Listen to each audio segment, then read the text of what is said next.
এস্তোনিয়ার রাজধানী তাল্লিন শহরে আমরা পৌঁছাই দুপুর 12টার দিকে প্রায়, এবং প্রথমেই যেই অ্যাট্রাকশনের দিকে আমরা অগ্রসর হতে থাকি সে অ্যাট্রাকশন হচ্ছে এস্তোনিয়ান মিউজিয়াম অফ আর্কিটেকচার, যেখানে মূলত এস্তোনিয়ার ওভারঅল আর্কিটেকচারের একটা নিদর্শন আপনি দেখতে পাবেন। সব কিছু অনেক সাজানো গোছানো।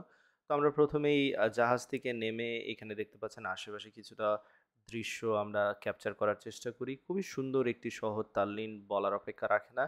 এবং সেইখানে গেলেই আপনারা সেটা আসলে ফিল করতে পারবেন। অনেক কিছু হয়তোবা বলে বোঝানোর মতো সেই ক্যাপাবিলিটি আমার নেই। এত সুন্দর একটা শহর এবং সাজানো গোছানো।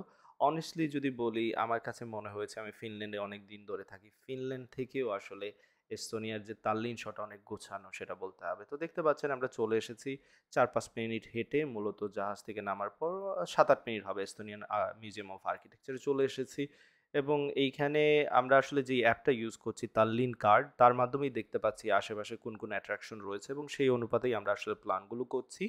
তো এখানে ঢোকার জন্য আসলে আমাদের এন্ট্রি ফি যেটা দেয়ার প্রয়োজন হবে না, এই কারণ আমরা ২ দিনের জন্য তাল্লিন কার্ড করে নিয়েছিলাম। ২ দিনের জন্য কস্ট মোস্ট প্রবাবলি 55 ইউরোস এর মতো ছিল। আপনারা সেটা চেক করে নিতে পারেন।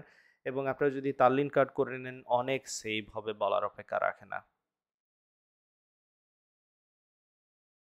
তো এখানে প্রায় ৩ টি বা ৪ টি ফ্লোর রয়েছে যতদূর আমার মনে আছে। আপনারা সবগুলো ফ্লোরেই ভিজিট করতে পারবেন। এখানে দেখার মতো জাস্ট হচ্ছে আর্কিটেকচারই। যেহেতু মিউজিয়ামের নামই বুঝতে পেরেছেন আর্কিটেকচার রিলেটেড। সো এখানে যাই দেখবেন সবই হচ্ছে এস্তোনিয়ার ওভারঅল আর্কিটেকচার সম্পর্কে এখানে আপনারা জানতে পারবেন।